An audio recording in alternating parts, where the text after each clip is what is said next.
The glass walls of the 40th floor offered a panoramic view of the city skyline. But to Arthur Pendleton, it felt like a cage. He stood on the plush Persian rug of the chief executive suite, his worn leather briefcase gripped in his right hand.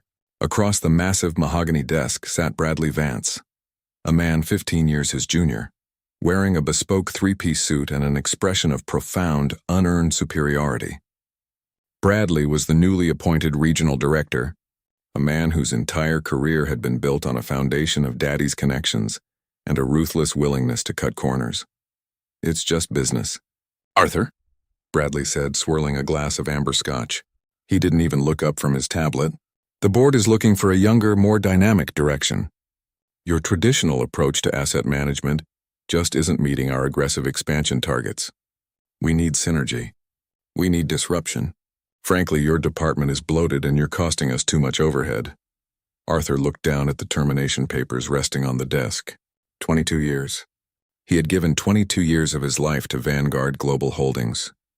He had built their primary investment portfolio from the ground up. He had survived corporate mergers, market crashes, and hostile takeovers. Bloated. Arthur's voice was remarkably calm, a stark contrast to the storm brewing beneath his tailored yet slightly frayed collar. Bradley, my team manages over $4 billion in assets. We have maintained a consistent 12% year-over-year return. We aren't bloated. We are precise. You were precise, Bradley corrected, finally looking up, a smug smirk playing on his lips. As of 10 minutes ago, your access to the company server has been revoked. Security is already clearing out your desk. I suggest you sign the severance package. It offers 3 months' pay. Given your situation, I'd imagine you need every cent. Bradley's eyes flicked deliberately to the small framed photograph Arthur held in his left hand.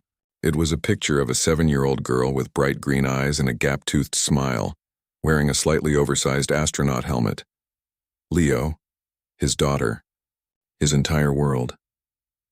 Ever since Arthur's wife passed away 4 years ago, he had been a single father. Every promotion he declined to avoid traveling. Every late night he spent balancing spreadsheets at his kitchen table while Leo slept in the next room. It was all for her. Bradley knew this. The entire board knew it. And Bradley was using it as leverage, assuming Arthur would crawl away quietly, terrified of losing his financial stability. My situation, Arthur repeated softly. Let's be real, Arthur. You're a single dad in your late 40s. The job market out there isn't kind to people who need to leave at exactly 5 p.m. for school pickups, Bradley sneered, leaning back in his leather chair. Take the 3 months. Go spend some time with your kid. Let the real players handle the heavy lifting. Arthur looked at the severance agreement. The clause on page 4 caught his eye. By signing, the employee waives all rights to future legal claims and agrees to a strict non-compete clause for a period of 24 months. Slowly, carefully, Arthur placed the framed photograph of Leo inside his leather briefcase. Then he took the heavy Mont Blanc pen Bradley had offered, placed it neatly beside the unsigned papers, and closed his briefcase with a sharp, definitive snap. I won't be signing this, Arthur said. Bradley laughed, a short barking sound. Arthur, don't be foolish. If you leave without signing, you get nothing. No reference, no severance, no insurance extensions. You'll ruin yourself. I built the foundation of this firm, Bradley. I know exactly what I'm worth, Arthur said, his voice dropping to a dangerous, icy register. He turned on his heel and walked toward the heavy oak doors of the executive suite. As he stepped out into the bustling, open-concept floor of the upper management tier, he could feel the eyes of his colleagues on him. The corporate grapevine was faster than fiber-optic cable. Everyone already knew. Some looked away in shame. Others, Bradley's sycophants, smirked. Arthur didn't look at any of them. He walked straight to the executive elevators, stepped inside, and pressed the button for the lobby. As the elevator descended, Arthur stood alone in the mirrored box. He didn't look defeated. In fact, for the first time in 5 years, the heavy, exhausting weight of corporate bureaucracy felt like it was lifting from his shoulders. He reached into his breast pocket and pulled out his personal phone, not the company-issued iPhone he had left on Bradley's desk, but his private, secure line. It was a sleek, custom-encrypted device that very few people had the number to. He unlocked the phone and scrolled past his recent calls, mostly Leo's school. the pediatrician and his nanny, Mrs. Higgins. He stopped at a contact listed simply as Omega Prime. Arthur took a deep breath. The elevator doors opening to the bustling marble lobby of the Vanguard Tower. He stepped out into the afternoon sun, the city traffic humming around him. He pressed the dial button and put the phone to his ear. The line rang exactly once. "Sir," a crisp, deeply respectful British voice answered. It was Jonathan, a man who had served Arthur's family for 3 generations. "Jonathan," Arthur said, walking briskly toward the parking garage. "It's time." There was a brief pause on the line, followed by the distinct sound of a keyboard rustling in a room thousands of miles away. "Are we initiating the protocol, Master Arthur? Has the Vanguard venture concluded?" "They just terminated my contract," Arthur said, a faint, razor-sharp smile cutting across his face. "Bradley Vance thinks he just trimmed the fat." A soft, rare chuckle came from the other end of the line. "Mr. Vance is a remarkably short-sighted young man. The board of Vanguard has truly forgotten who actually owns the ground their tower is built upon." "They have," Arthur agreed, arriving at his modest, sensible SUV, a vehicle he drove precisely because it didn't draw attention to a man of his true net worth. "They think I'm just a middle-aged, desperate single father who depends on their quarterly bonuses to pay for private school tuition." "And what are your orders, sir?" Arthur started the engine, the vehicle humming to life. He looked up through the windshield at the towering glass monolith of Vanguard Global Holdings, where hundreds of executives were currently congratulating themselves on a profitable Q2 layoff strategy. Arthur gripped the steering wheel, his eyes flashing with a cold, absolute authority that he hadn't used in over 2 decades. "Execute the buyout option on the underlying debt. Call in the short-term liquidity loans we extended to their parent company through the Geneva Trust. And Jonathan?" "Yes, sir?" "Fire every one of them." Inside the executive boardroom of Vanguard Global Holdings less than 20 minutes after Arthur had walked out, the atmosphere was triumphant. Bradley Vance had called an emergency meeting of the senior partners. "Ladies and gentlemen," Bradley announced, pacing at the front of the room while a slide deck projected financial projections behind him. "With Arthur Pendleton out of the picture, we are officially restructuring the asset division. By automating his traditional portfolio strategies and moving the capital into high-risk, high-yield digital derivatives, we project an immediate cost savings of $14 million annually, with a projected growth spurt of..." The heavy double doors of the boardroom burst open. Marcus Finch, the chief financial officer, stumbled into the room. His tie was undone, his face completely pale, and a sheaf of papers was trembling violently in his hand. "Bradley," Marcus gasped, his voice cracking with panic. "Stop the presentation." Bradley frowned, his air of supreme confidence slipping for a fraction of a second. "Marcus, what are you doing? We're in the middle of a strategic alignment meeting. If this is about Arthur's exit paperwork, it's not about the paperwork," Marcus shouted, slamming the papers down onto the center of the conference table. "The market just opened its afternoon session. 5 minutes ago, a blind trust out of Zurich bought up 42% of our outstanding public shares." A murmur of shock rippled through the senior partners. "What?" Bradley scoffed, though he quickly walked to the table. "That's impossible. We have poison pill provisions in place to prevent hostile takeovers. No one can buy that much volume without hitting our regulatory triggers." "They didn't just buy the public shares, Bradley," Marcus stammered, wiping a bead of sweat from his forehead. "They just executed a debt-to-equity conversion. Do you remember the $300 million liquidity injection our parent company took during the pandemic collapse? The one held by the Pendleton Global Heritage Fund?" Bradley froze.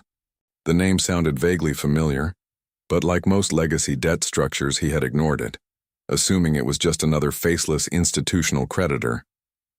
"What about it?" "It's an insulated long-term note." "It was an insulated note," Marcus whispered, his voice trembling. The note contained a clause.